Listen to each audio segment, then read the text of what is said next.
Ionization energy का जो variation होगा left to right normally increase होती जाती है आयनाइजेशन एनर्जी, लेकिन फर्स्ट ट्रांजिशन सीरीज में आयनाइजेशन एनर्जी में 3 एक्सेप्शनल केसेस मिलेंगे, वहां पे वो इंक्रीज की बजाय डिक्रीज होगी। सेकंड ट्रांजिशन सीरीज में 2 एक्सेप्शनल केसेस मिलेंगे और थर्ड में केवल 1, यानी कि सबसे ज्यादा हमारे एक्सेप्शनल केस मिलेंगे, वेरिएशंस कहां मिलेंगे, फर्स्ट ट्रांजिशन सीरीज में। Ionisation energy mainly Z effective के ऊपर डिपेंड करेगी और दूसरा इलेक्ट्रॉनिक कॉन्फ़िगरेशन के ऊपर। अब मैं इलेक्ट्रॉनिक कॉन्फ़िगरेशन का कुछ एग्जांपल लेके आपको बताता हूं बेटा, देखो कहां से कहां हो सकता है। अच्छा, इसमें एक चीज और बताऊंगा कि भाई आयनाइजेशन एनर्जी जो हमने देखी है, फर्स्ट आयनाइजेशन एनर्जी या सेकंड या थर्ड, नॉर्मली डी ब्लॉक में क्या होता है, डी ब्लॉक में ना बेटा जब आप देखोगे फर्स्ट ट्रांजिशन सीरीज में, फर्स्ट ट्रांजिशन सीरीज फिर सेकंड है और फिर ये थर्ड है ना, एक एक एलिमेंट जब हम आगे बढ़ते हैं ना, जैसे स्कैंडियम से टाइटेनियम एंड सो ऑन, यहाँ पे जो वेरिएशंस हैं फर्स्ट आयनाइजेशन एनर्जी के वो बहुत ही कम है, gap between these two will be less. लेकिन यहाँ से यहाँ जब सेकंड सीरीज में बढ़ते हैं सर ये बढ़ जाते हैं, इनमें ना लगभग you can say ionisation energy का 30 to 100 किलो जूल का डिफरेंस रहता है फर्स्ट आयनाइजेशन एनर्जी का, लेकिन यहाँ पे सर 600 से लेके और लगभग 900 तक रहता है, और यहाँ पर सर सबसे ज्यादा डिफरेंस मिलेगा 900 से लेके और यू कैन से 1500 का डिफरेंस है एक एक एलिमेंट में। तो यहाँ पे डिफरेंस ज्यादा है थर्ड सीरीज में between the elements ionisation energy का। चलिए अब आगे बढ़ते हैं। एक इलेक्ट्रॉनिक कॉन्फ़िगरेशन है आपका मैंगनीज और एक है क्रोमियम, जैसे मान लो ये क्रोमियम है और ये मैंगनीज है। सर इसका इलेक्ट्रॉनिक कॉन्फ़िगरेशन है 4s1 3d5, सर इसका है 4s2 3d5। अगर इसमें से एक इलेक्ट्रॉन निकालते हैं तो ये क्या देगा, 4s0 3d5, completely half field electronic configuration है और वो डिस्टर्ब नहीं हुआ है। और यहां पर सर ये हो जाएगा 4s1 3d5।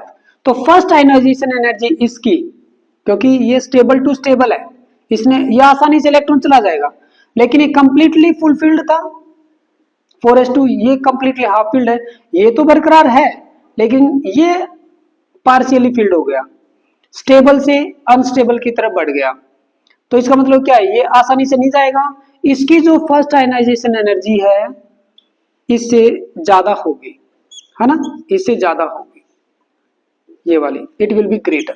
लेकिन नेक्स्ट में चलते हैं, नेक्स्ट में चलते हैं, ये वाला 3d5 से 3d4 और ये पहुंचेगा किसमें, एक और इलेक्ट्रॉन जब हम देंगे तो सेकंड आयनाइजेशन एनर्जी जो होगी देखते हैं, इसमें सेकंड आयनाइजेशन एनर्जी देनी पड़ेगी। तो ये तो बनेगा 3d4, ये जाएगा 4s0 3d5 में। ये देखिए अब देखो 3d4 partially field d orbitals, यहाँ पे कंप्लीटली हाफ फील्ड, तो ये अनस्टेबल है, it is unstable comparing to this one. तो इसमें ये आसानी से नहीं जाएगा अब की बार, this will be high, this will be very high, और you can say it will be high. लेकिन यहाँ पे देखो 4s1 से 4s0 3d5, 3d5 बरकरार है, 4s जो कि पार्शियली फील्ड था खत्म ही हो गया, तो यहाँ पे ये क्या होगा, ये आसानी से चला जाएगा, ये लो होगा। तो इलेक्ट्रॉनिक कॉन्फ़िगरेशन इस तरीके से स्टेबिलिटी को ध्यान में रखते हुए हमें आंसर करना है। हमारा मेन कोटेशन इसके अंदर क्या रहता है statement, completely half filled, completely half filled and completely full filled electronic configurations are more stable. अगर वो पूछना चाहता है क्यों, तो आप ये वाली स्टेटमेंट लिखोगे, completely half filled and completely full filled electron configuration are more stable, और यहाँ पे बिल्कुल छोटी सी लाइन ऐड कर दोगे, due to more exchange energy, more exchange energy and more symmetry, and more symmetry, बस ठीक है, ये चीज उसमें आप ऐड कर दोगे कि भी ऐसा इसलिए ये क्वेश्चन आ सकता है, सेकेंड आयनाइजेशन एनर्जी क्रोमियम की ज्यादा होती है then second ionisation energy of manganese, ये क्वेश्चन आ सकता है। ठीक है। अब देखो आयरन को अगर हम कंसीडर करें, आयरन को, आयरन का होता है 4s2 3d6, ठीक है, एम आई राइट। अब इसकी फर्स्ट आयनाइजेशन एनर्जी की अगर हम बात करेंगे तो सर फर्स्ट आयनाइजेशन एनर्जी एक इलेक्ट्रॉन 4s से पहले जाएगा 4s1, और सर ये 3d5, ठीक है सर, सॉरी 3d6। दूसरा सर फिर इससे जाएगा 4s2 4s0 3d6। Sir third electron में जाके ना ये 3d5 बनता है, 3d5। तो यहां पर अब तो अनस्टेबल से स्टेबल की तरफ जाएगा।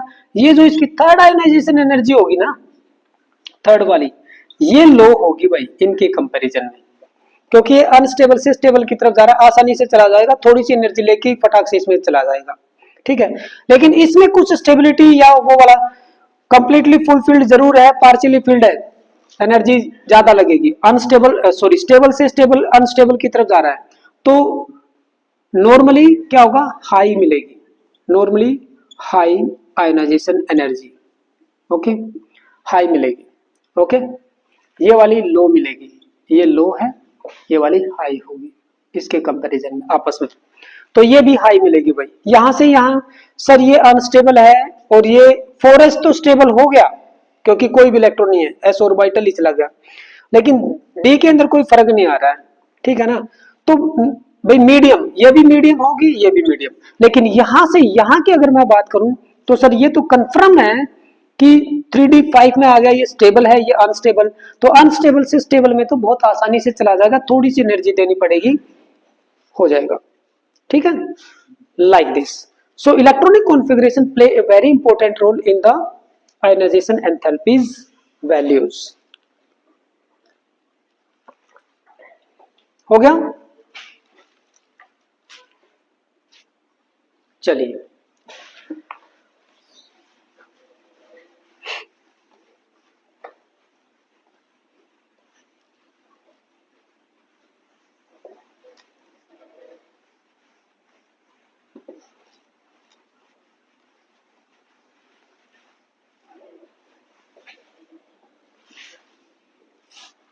यहाँ पे ये एक्सप्लेन करने की जरूरत नहीं है कि कंप्लीटली हाफ फील्ड और completely full filled electronic configuration क्यों ज्यादा स्टेबल होते हैं, वो हम एक्सप्लेन कर चुके हैं क्वांटम थ्योरी में, more exchange energy and more symmetry की वजह से।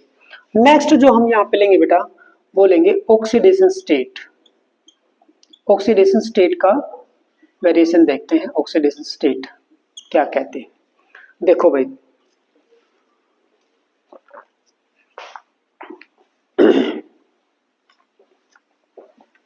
जो हमारे एस और पी ब्लॉक एलिमेंट है बेटा, एस और पी ब्लॉक में, एस एंड पी ब्लॉक में नॉर्मली एक ऑक्सीडेशन स्टेट जो ना, एक ऑक्सीडेशन स्टेट मिलती है, या किसी किसी के केस में दो मिल जाती है, टू ऑक्सीडेशन स्टेट, बस इतना सही रहता है।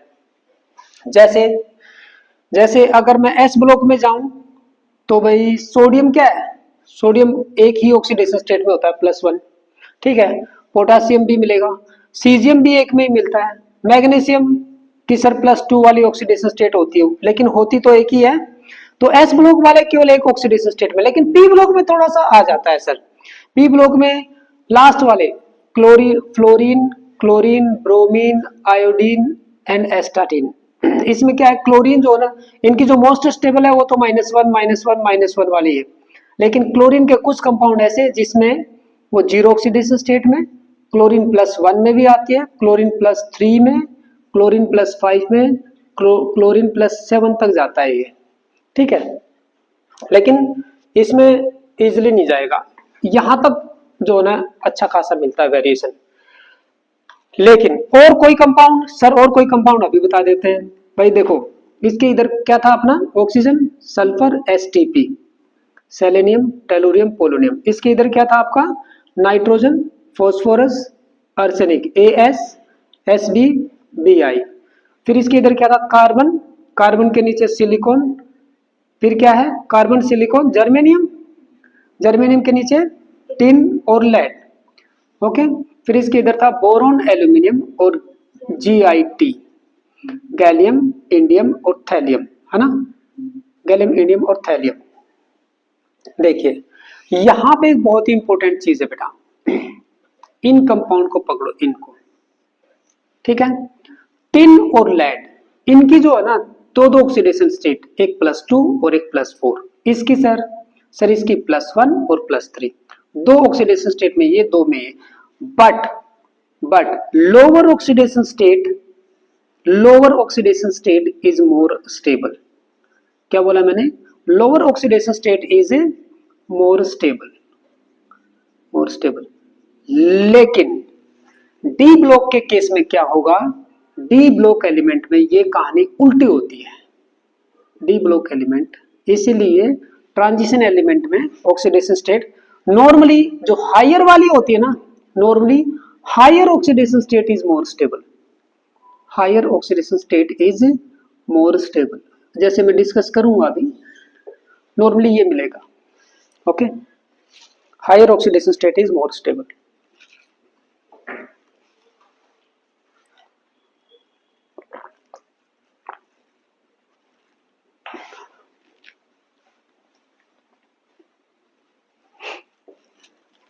तो पहले तो इसको डिस्कस कर लें।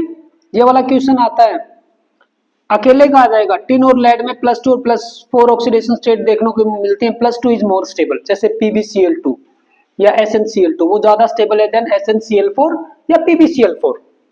या हमने एक ये कंपाउंड भी देखा बेटा, PbO, इसके अंदर ये +2 में है, किसमें? और एक और है PbO2, ये +4 में। This is more stable. SnCl2 is more stable than SnCl4 और इसीलिए ये रेड्यूसिंग एजेंट होता है, ठीक है ना, इसीलिए ये रेड्यूसिंग एजेंट होता है। चलिए अब यहाँ पे हम ये देखते हैं कि लोअर ऑक्सीडेशन स्टेट ज्यादा स्टेबल क्यों है। देखिए भाई, इसका इलेक्ट्रॉन कॉन्फ़िगरेशन क्या है बेटा बोरोन का? 1s2 2s2 2p1s सर, ये सेकंड पीरियड का एलिमेंट है। तो सर इसका क्या होगा? सर लास्ट वाला देख लेते हैं, 3s2 3p1। इनका क्या होगा? Sir 4s2 4p1। ये आ गया 5s2 5p1 और ये 6s2 6p1। सर ये जो दो इलेक्ट्रॉन है ना, which are present in s orbital, these two electrons, ये वाले ले लो या ये वाले, कोई भी, है ना। ओके, इंडियम की +1 ऑक्सीडेशन स्टेट, थैलियम की भी +1, ये ज्यादा स्टेबल है। जैसे जैसे हम नीचे जाते हैं इसकी और भी ज्यादा स्टेबल हो जाती है थैलियम की। क्यों भाई? ये देखो, 2s electrons, s orbital electrons are having very less tendency to go out, ये बाहर जाना पसंद नहीं करते हैं, ठीक है ना। ये यहाँ से एक इलेक्ट्रॉन चला जाएगा, यहाँ से एक इलेक्ट्रॉन चला जाएगा। +1 ऑक्सीडेशन स्टेट तो बन गई, लेकिन +3 के लिए इनका बाहर जाना जरूरी है, लेकिन ये बाहर नहीं जाएंगे। क्यों? क्योंकि इनकी टेंडेंसी बाहर जाने की होती नहीं है। They have reluctance to go out, और दे ऑफर रिलक्टेंस, यानी कि विरोधाभास प्रोड्यूस करते हैं। They show reluctance to go out. क्यों सर? ऐसा क्यों करते हैं टू गो आउट? क्योंकि s ऑर्बिटल जो इलेक्ट्रॉन होते हैं ना, दे पेनिट्रेट मोस्ट। उनका जो पेनिट्रेशन इफेक्ट होता है ना बेटा, पेनिट्रेशन इफेक्ट, देखो दो इफेक्ट आते हैं आपके पीरियोडिक एलिमेंट में, आपने देखा होगा। यहाँ पे एक बार थोड़ा सा डिस्कशन करते हैं। आपने देखा होगा स्क्रीनिंग इफेक्ट, है ना। स्क्रीनिंग इफेक्ट में क्या ऑर्डर था? सर ये ऑर्डर था, s ऑर्बिटल के इलेक्ट्रॉन सबसे ज्यादा, फिर p, फिर d और फिर f, ऐसे ही था। सर पेनिट्रेशन इफेक्ट में भी यही होता है। पेनिट्रेशन का मतलब कितना क्लोजली वो उसको देख पाते हैं। क्यों भाई? देखो, पेनिट्रेशन का मतलब ये है, ये न्यूक्लियस है आपकी, है ना, s ऑर्बिटल नजदीक है ना, तो डायरेक्टली इंटरेक्शन होगा। अगर इलेक्ट्रॉन मान लो यहाँ पे है, डायरेक्टली देख रहा है, लेकिन p ऑर्बिटल तो सब दूर है ना, दूर है। तो यहाँ पे अगर मान लो कहीं इलेक्ट्रॉन होगा तो उसका इंटरेक्शन कम होगा, डायरेक्टली न्यूक्लियस को नहीं देख पाएगा, पेनिट्रेशन इफेक्ट कम होगा। सर डी तो और भी ज्यादा दूर है ना, डी तो और भी ज्यादा दूर है, तो सर वो तो और भी कम देख पाएगा। तो ये जो डायरेक्ट इंटरेक्शन होता है बिटवीन इलेक्ट्रॉन एंड न्यूक्लियस, ये जो कीवर्ड है आप इसको पकड़ो बेटा। क्या लिखोगे? डायरेक्ट इंटरेक्शन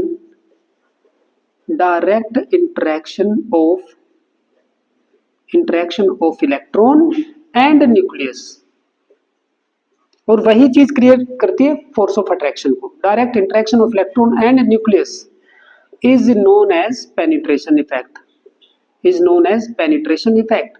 और भाई पेनिट्रेशन इफेक्ट का ऑर्डर ये होता है बेटा SPDF। तो भाई ये जो s ऑर्बिटल के इलेक्ट्रॉन है ना, s ऑर्बिटल के इलेक्ट्रॉन, उनका पेनिट्रेशन यहां पे मैं लिख देता हूं, penetration effect is highest, is highest, इसलिए वो बाहर नहीं जाते और केवल +1 ऑक्सीडेशन स्टेट को फॉर्म करवाएंगे और उसमें से 6p1 वाला इलेक्ट्रॉन बाहर जाके, है ना, वो वाले नहीं जाएंगे। सेम वे इसमें यहाँ पे इसका इलेक्ट्रॉन कॉन्फ़िगरेशन है 5s2 5p2 6s2 6p2, तो p वाले तो चले गए क्योंकि उनका पेनिट्रेशन इफेक्ट इतना नहीं है। Okay, they are not having so much strong force with the nucleus.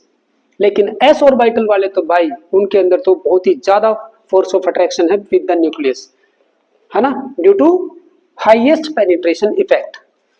कर सकते हैं, ठीक है। फिर मैंने यहाँ पे क्या लिखा, D block element normally, D block element के केस में normally higher oxidation state stable होती है। अब मैं आपको बताता हूँ, देखिए इस चीज को अब हम डिस्कस करेंगे। पेनिट्रेशन इफेक्ट कर लिया हमने,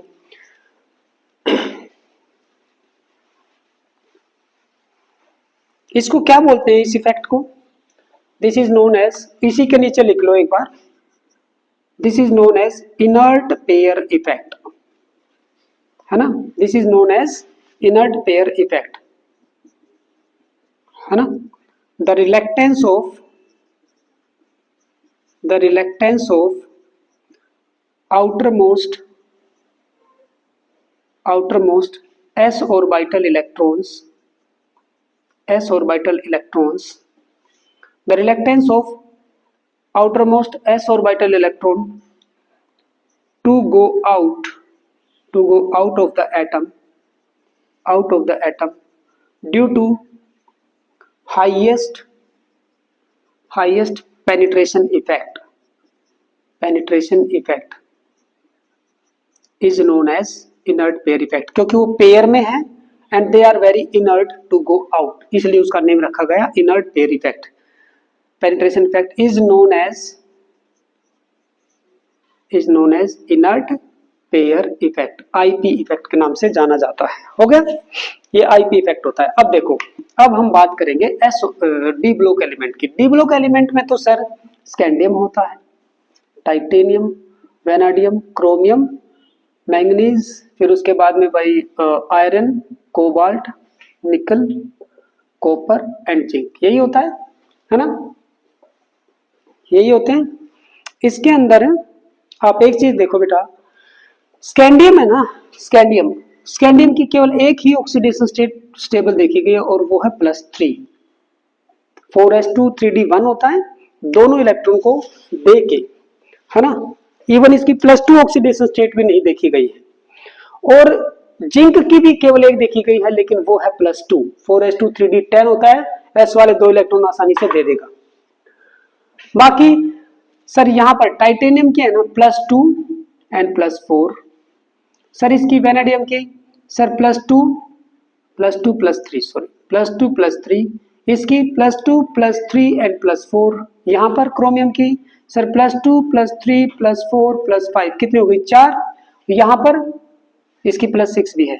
यहाँ पर मैंगनीज की सबसे ज्यादा बेटा +2 +3 +4 +5 +6 और +7 वाला कौन सा कंपाउंड है, KMnO4। यहाँ पे आप देख सकते हो इसकी +1, ऑक्सीजन की -2 मल्टीप्लाइड बाई 4, इसकी x मान लो इक्वल टू 0, सबको ऐड कर दो, x इक्वल टू +7 आता है KMnO4 के अंदर।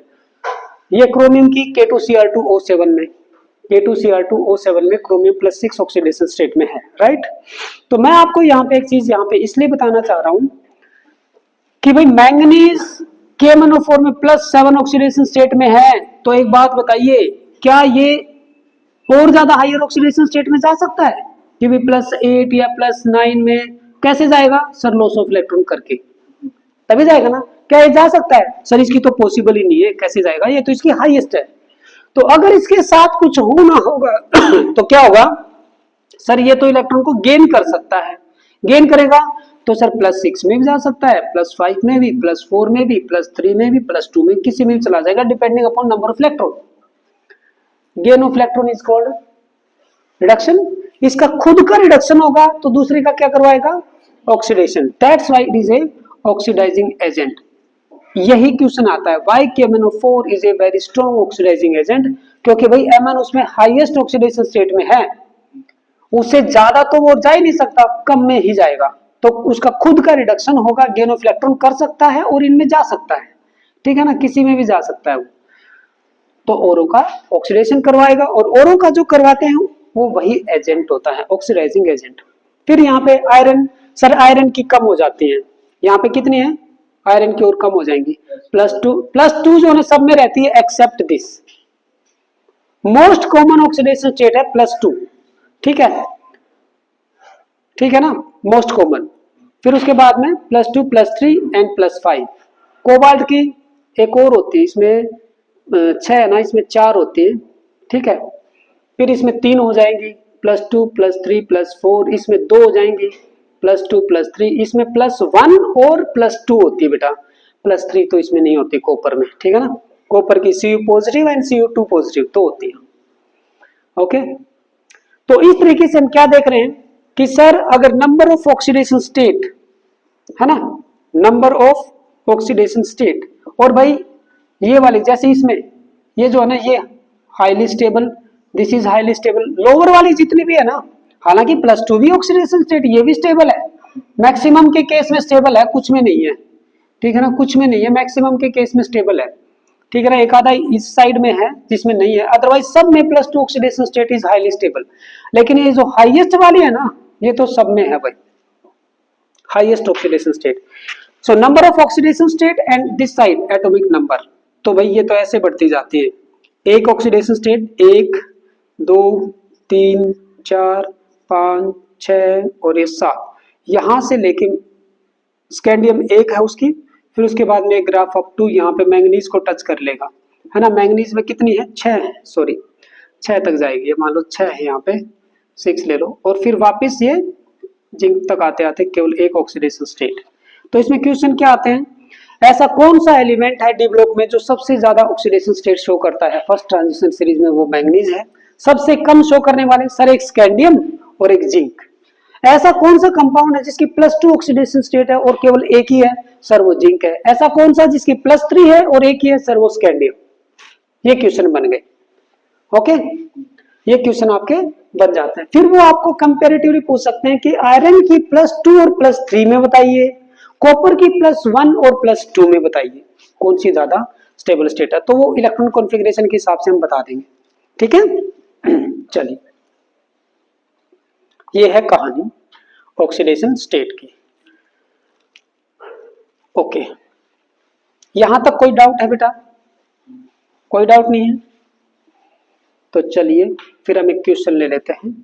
बताइए कॉपर +1 और कॉपर +2, सॉरी ये 2+ लिखा जाता है, 2+, इन दोनों में ज्यादा स्टेबल ऑक्सीडेशन स्टेट कौन सी है, क्या कहते हो?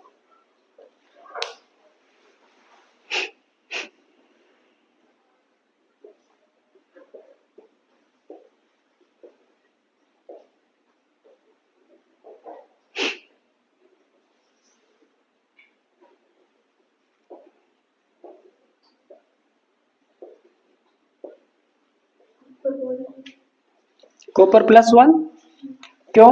क्योंकि 4s1 3d10 है और ये 4s1 3d10, जब ये इसमें जाएगा तो ये केवल एक इलेक्ट्रॉन यहाँ से जाएगा, है ना, जब इसमें जाएगा तो एक इलेक्ट्रॉन यहाँ से और एक जो कि अनस्टेबल हो जाएगा, तो this is more stable. Now come to iron 2।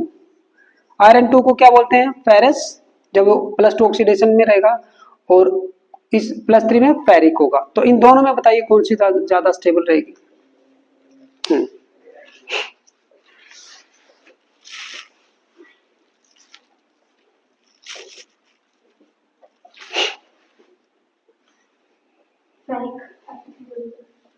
Fe3 positive, क्यों? इसका इलेक्ट्रॉन कॉन्फ़िगरेशन क्या रहेगा? आयरन का होता है 4s2 3d6, यही है, तो इसको बनाने के लिए केवल 2 जाएंगे, इसको बनाने के लिए 2 ये और एक यहाँ से निकलेगा और 3d5 बनाएगा, more stable electron configuration. So it is highly stable electron configuration है इसमें, तो ये ज्यादा स्टेबल हो जाएगी। इस टाइप के क्वेश्चन इसमें आएंगे, ठीक है। एक ये पूछा जा सकता है K2Cr2O7 और KMnO4 स्ट्रॉन्ग ऑक्सीडाइजिंग एजेंट क्यों है? क्योंकि उनमें दोनों एलिमेंट हाईएस्ट ऑक्सीडेशन स्टेट में है, ठीक है। K2Cr2O7 इसमें बताइए बेटा, ये तो आपने देख लिया K2Cr2O7, कंफर्म कर लेना कि यहाँ पे क्रोमियम की क्या है ऑक्सीडेशन स्टेट, है ना।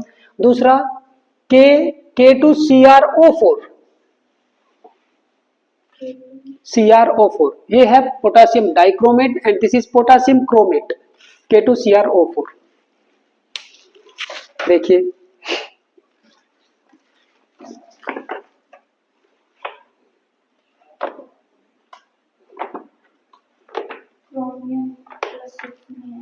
दोनों में, ऊपर वाले में देखो, नीचे वाले में भी +6 में, ऊपर वाले में चेक करो।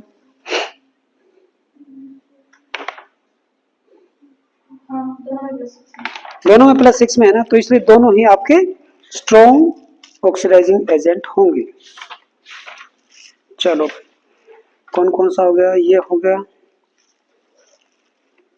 मेल्टिंग पॉइंट, बॉइलिंग पॉइंट हो गया, enthalpy of atomisation, ionisation energy. देखो फर्स्ट आयनाइजेशन एनर्जी है ना, कितना डिफरेंस है, एक बार जस्ट ऐसे ही वो लेते हैं।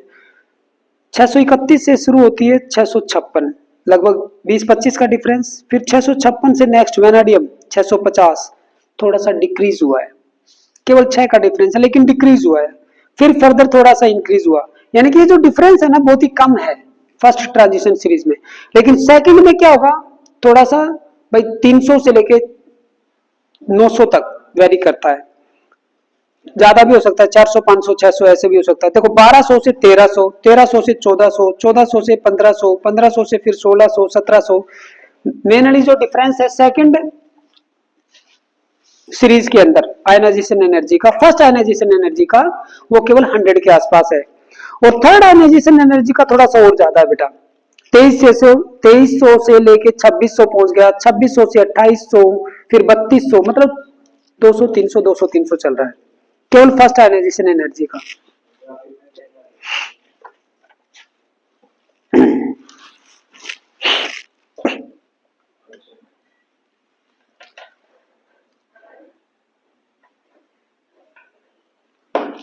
चलो कितने हो गए बेटा यहां तक अपने प्रॉपर्टीज? 5 जो हमने डिस्कस किए हैं, atomic size, enthalpy of atomisation, melting point, फिर उसके बाद में आयनाइजेशन एंथैल्पी, और फिर ऑक्सीडेशन स्टेट, ठीक है।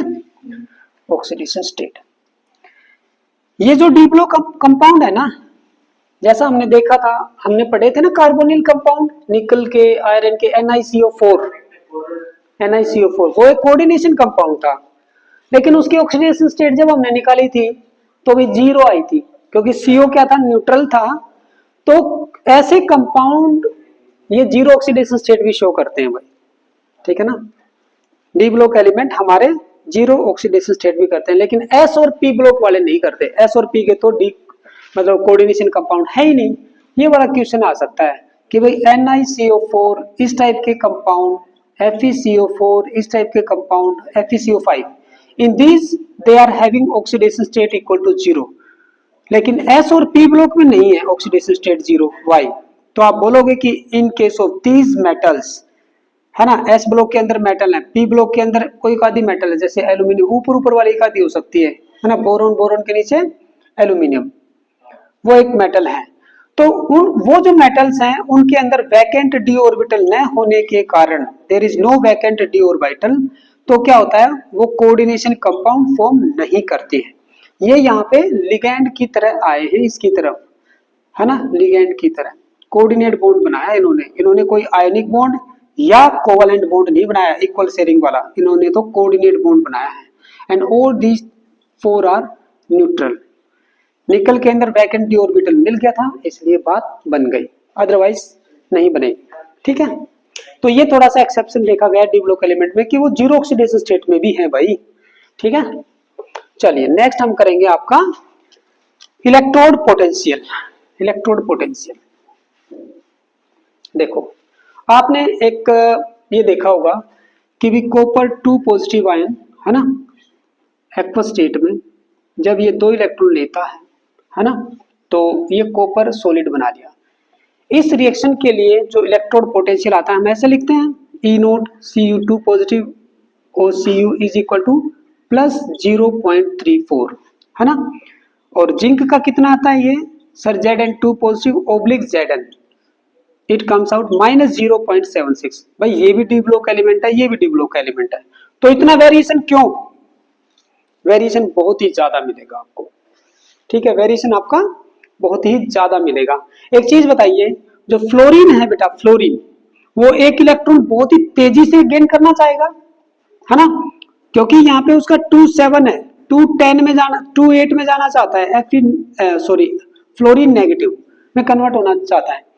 तो ये जो कंपाउंड है ना, ये जो एटम है, एलिमेंट है, इसका इलेक्ट्रोड पोटेंशियल जो कि हम रिडक्शन वाला लेते हैं, या मैं लिख भी देता हूं रिडक्शन इलेक्ट्रोड पोटेंशियल, आप बताओ इसकी टेंडेंसी बहुत ज्यादा है ना, तो प्लस 2.87 बहुत ही ज्यादा मिलेगा। तो फ्लोरीन का होता है सबसे ज्यादा इलेक्ट्रोड पोटेंशियल, ये एक पी ब्लॉक एलिमेंट है, पी ब्लॉक एलिमेंट। लेकिन उल्टा अगर एस ब्लॉक की बात करें, जैसे लिथियम, लिथियम तो एक इलेक्ट्रॉन गेन नहीं करना चाहता भाई, किसी खुशी में ही गेन नहीं करना चाहता, उल्टा तो वो एक इलेक्ट्रॉन देता बड़ी आसानी से है, देता बड़ी आसानी से है। तो इसका जो ऑक्सीडेशन पोटेंशियल होगा ना वो बहुत ही ज्यादा होगा, ऑक्सीडेशन पोटेंशियल वो होगा मान लो 3.06 प्लस का, तो इसका रिडक्शन पोटेंशियल कितना होगा, रिडक्शन इलेक्ट्रोड पोटेंशियल वो होगा माइनस का 3.06।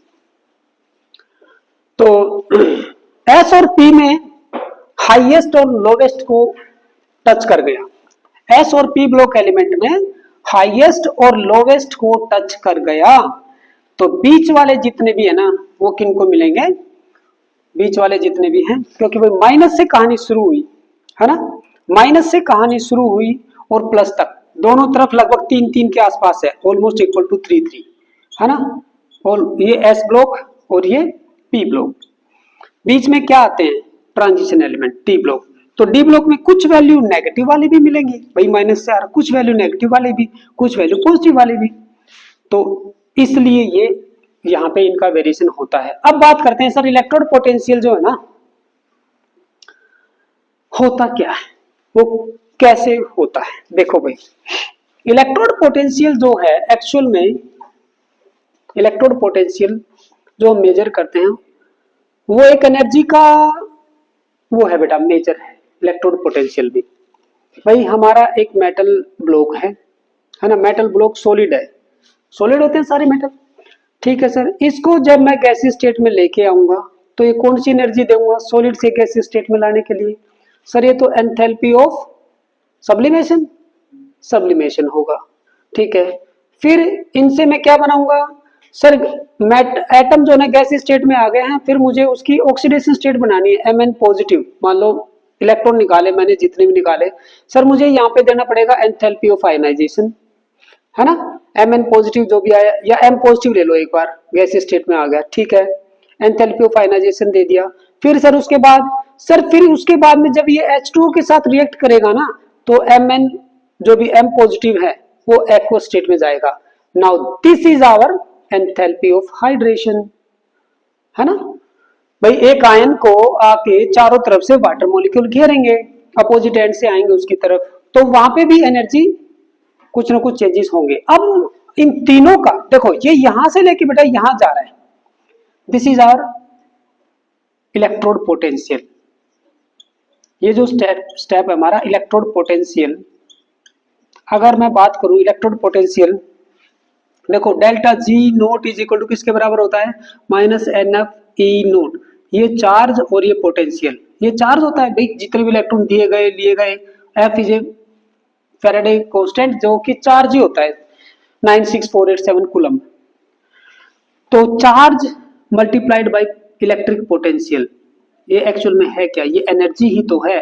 तो अगर ये ज्यादा होगा तो ये तो क्वांटिटी हमारी उस रिएक्शन में कांस्टेंट है, तो वो एक एनर्जी का मेजर है, okay, change in energy. Okay, it is A measure of energy.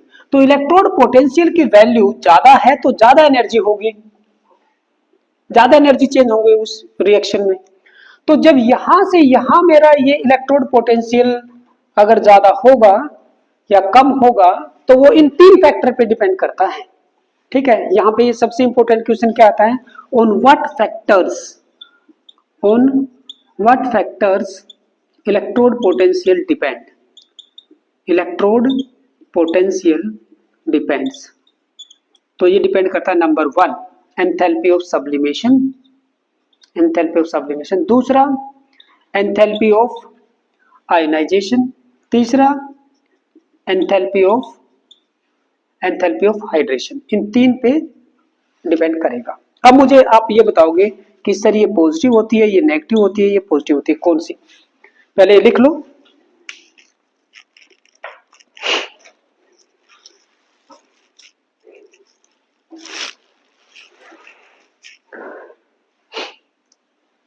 ये सारे यहाँ पे कंबाइंड स्टेट में है ना, सॉलिड में बेटा, देखो यहाँ पे सॉलिड में, यहाँ पे गैसीय स्टेट में जाएंगे तो आइसोलेटेड हो जाएंगे, तो इसको आप एंथैल्पी ऑफ एटमाइजेशन भी बोल सकते हो, पर्टिकुलरली इस केस में। हालांकि एंथैल्पी ऑफ सब्लिमेशन है, ब्रॉड टर्म में देखें तो एंथैल्पी ऑफ सब्लिमेशन है, but it is equal to enthalpy of atomisation अगर बेसिकली देखा जाए तो।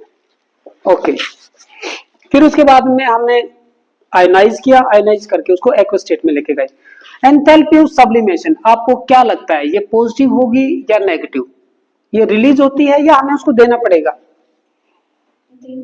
देनी पड़ेगी, ऑब्वियसली देनी पड़ेगी, तो वो एब्जॉर्ब करेगा, एब्जॉर्ब करेगा तो उसकी एनर्जी बढ़ेगी, इट विल बी पॉजिटिव। ठीक है, now enthalpy of ionisation, the energy required, तो ये भी हमें उसको सप्लाई करनी पड़ेगी, तो ये भी पॉजिटिव होगी। ठीक है जी।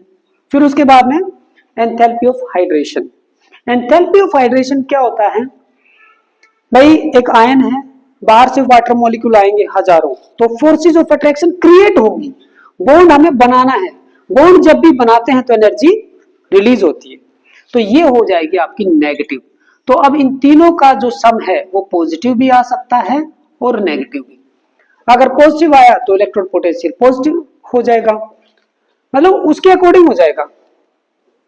ठीक है, तो इस चीज के अंदर सर, इसके अंदर कोई डिस्कशन नहीं कर सकते, एंथैल्पी ऑफ सब्लिमेशन या एटमाइजेशन है जितनी होगी आ जाएगी। यहां पर भी समझ लिया सर हमने, सर इसको समझना है थोड़ा, एंथैल्पी ऑफ हाइड्रेशन को, है ना, enthalpy of hydration.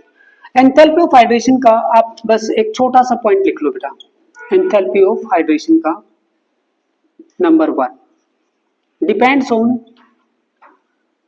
On charge of the ion, charge of ion. Charge के ऊपर जितना आयन के ऊपर जितना ज्यादा चार्ज होगा वो उतनी बढ़ती चली जाएगी। HYD is directly proportional to charge. भाई एक तो मान लो कॉपर 2 पॉजिटिव आयन है और एक कॉपर +1 आयन है, इसकी तरफ तो बहुत ज्यादा वाटर मॉलिक्यूल आ जाएंगे क्योंकि यहाँ पे चार्ज ज्यादा है, इसकी तरफ बहुत कम आएंगे, तो इसमें एक्सटेंट ऑफ हाइड्रेशन ज्यादा होगा तो ज्यादा एनर्जी रिलीज होगी। तो एक ये point. Second important point, it depends on size of the ion, size of the cation या anion, जो भी होगा आयन, है ना, उसके साइज के ऊपर डिपेंड करेगा। कैसे भाई, देखिए अगर मान लो एक छोटा आयन है, ये छोटा सा आयन है और इसके ऊपर ये प्लस चार्ज है, छोटा है तो बाहर से जो वाटर मॉलिक्यूल आएंगे वो इसके बहुत कम डिस्टेंस में आएंगे, है ना, distance between the opposite end of water molecule ये होगा भाई, है ना, ये वाला opposite and, delta positive delta negative, ये वाला एंड आएगा। तो ये जो डिस्टेंस है, अगर ये साइज छोटा है बेटा तो ये डिस्टेंस कम होगी, तो फोर्स ऑफ अट्रैक्शन ज्यादा होगी, एक मॉलिक्यूल दूसरे को भी, इवन इसके पीछे वाला भी अट्रैक्शन में आ जाएगा, है ना, पीछे वाला भी आ जाएगा। क्यों? क्योंकि क्लोज आ गया, एक और आ जाएगा, हो सकता है थर्ड लेयर में भी आ जाए।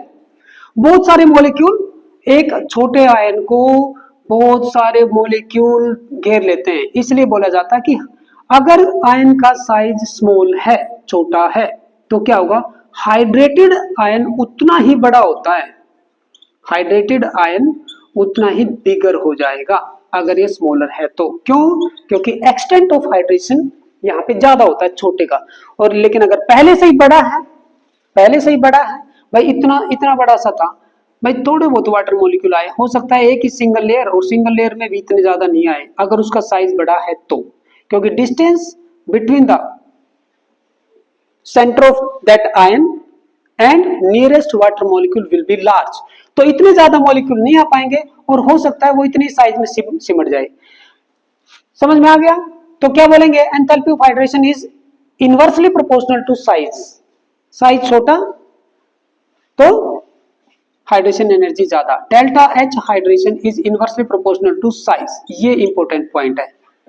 ओके, और इसी से एक चीज वो निकालते हैं कि जब हाइड्रेटेड है, देखो ऐसे बोला जाएगा कि भाई आपको लिथियम पॉजिटिव दे दिया और भाई के पॉजिटिव, बताइए एक्वस स्टेट में कौन सा फास्टर वेलोसिटी से मूव करेगा? एक्वस स्टेट में ये छोटा है, छोटा है तो इसका जो हाइड्रेटेड आयन बनेगा एक्वस स्टेट में वो काफी बड़ा होगा, उसका साइज बड़ा होगा, तो सॉल्यूशन में से पूरा ड्रैग करता हुआ जाएगा बड़ा साइज का, तो उसकी वेलोसिटी तो लेस हो जाएगी, लेस वेलोसिटी से मूव करेगा वो। लेकिन ये इससे बड़ा था तो इसका हाइड्रेशन इतना ज्यादा नहीं हुआ, तो जितना साइज था उससे थोड़ा बहुत ही बड़ा, लेकिन इतना बड़ा नहीं हो पाया उसका हाइड्रेटेड जितना ये था, तो अब वो छोटा रह गया हाइड्रेटेड आयन, तो अब वो बीच में से पेनिट्रेट करके जा सकता है ना। ड्रैगिंग की वजह से उसकी वेलोसिटी इतनी स्लो डाउन नहीं हो पाएगी, ठीक है। तो इस केस में क्या होगा, वेलोसिटी हाई हो जाएगी। यहाँ पे वेलोसिटी एक्वस स्टेट में जब ये होगा तो इसकी वेलोसिटी हाई होगी और इसकी कम होगी, क्योंकि इसका साइज बहुत बड़ा हो जाता है एक्वस स्टेट में, तो इसकी वेलोसिटी लेस हो जाएगी, ठीक है। वेलोसिटी हाई, वेलोसिटी लेस, इस टाइप के क्वेश्चन पूछे जाएंगे इलेक्ट्रोड पोटेंशियल में। समझ में आ गया? नेक्स्ट क्लास में हम क्या करेंगे, नेक्स्ट क्लास में बेटा इसका वेरिएशन देखेंगे और इससे रिलेटेड और जो क्वेश्चन आएंगे ना वो देखेंगे। यहाँ पे ये कौन सा लॉ लग रहा है बता सकते हो?